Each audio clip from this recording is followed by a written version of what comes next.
A vida virou uma brincadeira em todos os aspectos das pessoas. Que a vida é só essa aqui em cima da terra. Que após essa não tem mais nada. Que morreu, acabou. Mas essa é uma mentira das trevas. Quando o espírito sai do corpo, ele só tem dois lugares para ir. Ou a luz, que é Jesus, ou as trevas, que é Satanás. E o que vai fazer com que ele vá para a luz ou para as trevas é a sua procedência em cima da terra. Qual foi a obra que você escolheu praticar em cima da terra, quando você estava aqui na terra? Qual foi a obra? Se a obra foi rejeitar Cristo e fazer a sua vontade, os seus gostos e o seu querer, o seu trabalho e a sua família, não é depois de morrer que você vai estar com Cristo. Porque você amou mais a sua família do que qualquer coisa na terra. Não, senhor. A Bíblia é clara nesse sentido. Ela diz que se você amar qualquer coisa nesse momento, aqui, da carne, qualquer coisa que você amar, mais do que aí, você não é digno de seguir, nem aqui, e nem em lugar nenhum. Se você se dedicar a qualquer outra coisa mais do que ao Espírito de Deus, ao Espírito Santo, você não é digno de seguir. Então, é preciso repensar o que você tem feito, o que eu tenho feito, o que nós, como cristãos, temos feito. Nós temos dado vazão aos nossos desejos e nos esforçado para fazer eles do que a vontade de Deus. O que nós temos feito? Nós temos andado segundo a carne. Lembre-se que a Bíblia é clara. Como a noite, se eu me inclino para a carne, é vida, é morte. E eu viverei aqui os dias que for me concedido. Mas eu morrerei. E como a escolha foi pela carne, não posso viver agora que sair da carne no espírito. Como? Se eu rejeitei o espírito, viver aqui e no futuro.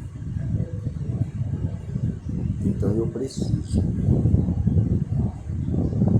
crer, receber a palavra de Deus, ouvir a palavra de Deus. Eu mesmo lendo a palavra de Deus e ouvindo o que estou lendo com muita atenção. Eu sei que as pessoas querem ignorar isso. E vão ignorar isso. Mas tudo bem. Tudo bem que eu diga um bem mal. Porque se você ignora o que Deus diz, não é um bom cobertor. Não é um bom lençol. Não é uma boa cama. E não é um bom caminho. Se você acha que as suas obras e o que você está fazendo é o que vai prevalecer, que afinal de contas você não é perverso, você não está praticando perversidade, você até vai para as igrejas, até dá o dízimo. Mas se você não amar a si mesmo e o seu semelhante e a Deus acima de tudo, Jesus Cristo, você não pode ver o reino de Deus. Porque ver o reino de Deus é nascer de novo. E como que você vai ver o reino de Deus sem nascer de novo? Não tem como. E o novo nascimento é um milagre que Deus realiza em abrindo os seus olhos quando você recebe o Evangelho. Ele abre os seus olhos e esclarece você. Que o que ele fez nada mais foi do que matar você nele mesmo. Era a única forma de fazer você de novo. Fazer com que você fosse uma nova criatura neste corpo velho. Era a única forma, não tinha outro caminho. Se tivesse, Deus não tinha entregado seu filho. De jeito nenhum. Mas é porque não havia E a lei e a justiça da lei exige a reparação pelas nossas culpas, pelos nossos erros, pelas nossas falhas.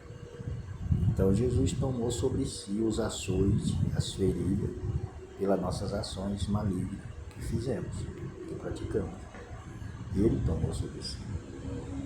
Porque aquilo não era o pecado, aqueles açoites e aquele martírio que ele sofreu, furada e espinho na cabeça. Não era o pecado, porque senão o pecado era físico. Não é não, o pecado não.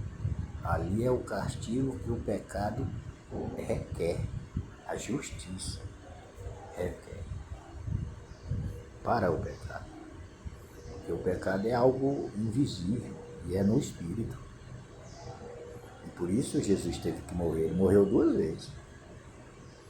Morreu fisicamente e espiritualmente, porque nós tínhamos que morrer fisicamente e espiritualmente para poder pagar o débito que havia, que nós contraímos, a nossa ignorância, na nossa arrogância e na nossa presunção, e na infidelidade, e numa série de coisas que até nós desconhecíamos, bastante delas, coisas desse lado nós desconhecíamos, porque por onde andamos dizendo que estava seguindo Jesus, não falaram isso para nós. Não explicaram porque a gente foi atrás das explicações dos homens. Que a gente ouve assim falar e vê falar, parece que eles estão falando alguma coisa de Deus e não está falando nada de Deus. Daí, iludido e atraído por essa fascinação, a gente vai atrás dessas pessoas. Mas essas pessoas não estão falando nada de Jesus, porque o que é de Jesus é a palavra escrita, a nova aliança. E não se fala isso. Vai falar é de pecado, vai falar é de doença, vai falar é de pobreza, vai falar é de miséria, vai falar é do inferno.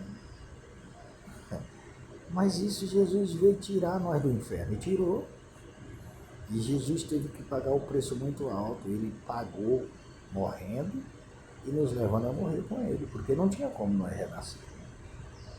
O Nicodemos era um mestre dos fariseus, e quando Jesus falou para ele essa coisa maravilhosa de que ele não nascesse de novo, ele não poderia ver o reino de Deus, ele ficou aturdidinho, mas queria saber.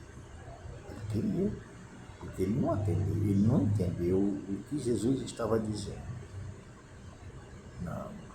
Quando Jesus disse que ele tinha que nascer de novo, porque se ele não nascesse de novo, ele não poderia ver o reino de Deus, então ele pensou, nascer de novo. Ele pensou do nascimento do pai dele e da mãe dele, que ele nasceu lá do ventre da sua mãe. Então ele pensou em voltar e renascer. E aí ele perguntou a Jesus, e como pode um homem já velho nascer de novo? Tem uma série de consequências para esse homem mais velho, esse homem já velho.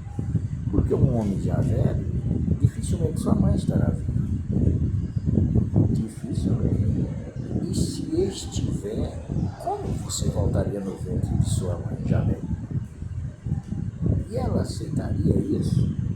Então tem uma série de dificuldades nesse já velho que ele falou. Não é?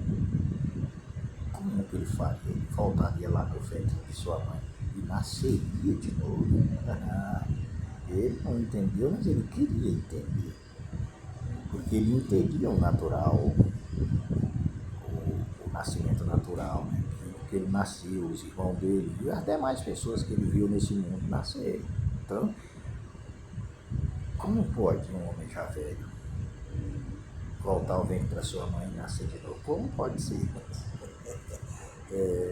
Só que Jesus estava falando, era nascer da palavra, era receber a palavra e confiar no que a palavra estava dizendo, assim como Abraão confiou. Sara já estava velha, ele também. Isso era praticamente impossível, um pessoal naquela idade gerar filho. Mas ele não atentou para nada, ele atentou para o que Deus estava dizendo. E teve um filho, com mais de 100 anos, nasceu o filho, Isaac. Mas o Nicodemo não olhou por esse lado. O Nicodemo disse, como pode ser isso? Que negócio é esse? Como é que eu vou nascer de novo dessa forma? E aí não nasceu, né? Pelo menos até onde eu sei, ele não nasceu não.